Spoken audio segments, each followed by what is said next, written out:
Hi, and welcome to a video on solving systems, and we're going to look at some application problems in this video. So let's look at the first problem. In this problem, we're looking at a problem involving some parks and recs. So the Parks and Recreation Department in your town offers a season pass for $90. As a season pass holder, you pay $4 per session to use the town's tennis courts. Without the season pass, you pay $13 per session to use the tennis courts.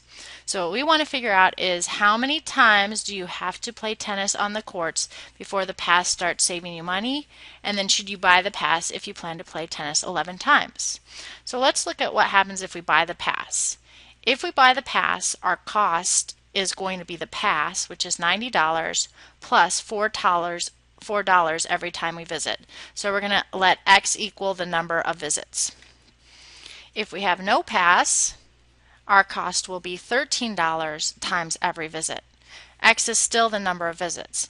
Now you have a system of equations. You have a cost equation and another cost equation, and we want to know when are these two costs going to be the same. When will the pass and the no pass be equal? So I'm going to show you something you can use your calculator for. We can put this into y1, so let's go ahead and do this. Let's call this y sub 1, and let's call this y sub 2, and let's go ahead and put that into our calculator.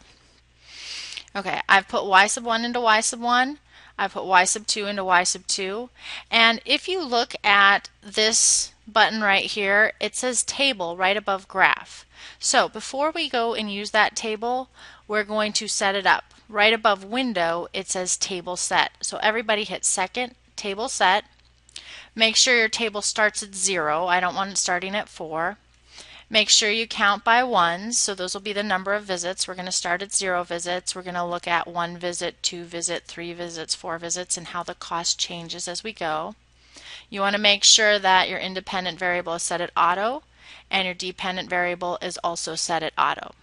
Once you've got that set, go ahead and hit second graph, because we're going to look at the table.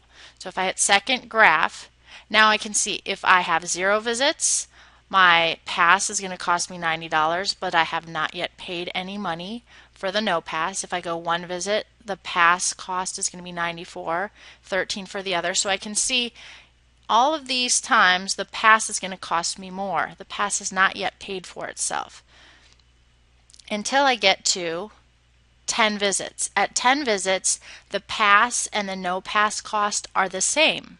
All right, so that's the answer to our first question. It says, how many times do you have to play tennis on the courts before the pass starts saving you money? Well, at 10 visits, it doesn't start saving you money yet. After 10 visits, it starts saving you money.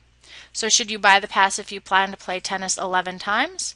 Well, yeah, if you play tennis 11 times, the pass is going to be cheaper. It will actually save you some money. If you don't buy the pass, you're going to end up paying more in the long run. So this is a really nice way to use your calculator to solve this problem. But remember, you can also use substitution. Since we have a cost here, we can take this 13x and plug it into the cost up there. So we could solve this using substitution. We could also solve this using our graph, using points of intersection. So there are a lot of different ways we can solve this problem. And remember, the answer to our question is after 10 visits, the pass will save you money. That's the answer to our first question. And the answer to our second question, should you buy the pass if you played tennis 11 times, is yes. So you're going to buy the pass if you're going to play tennis 11 times.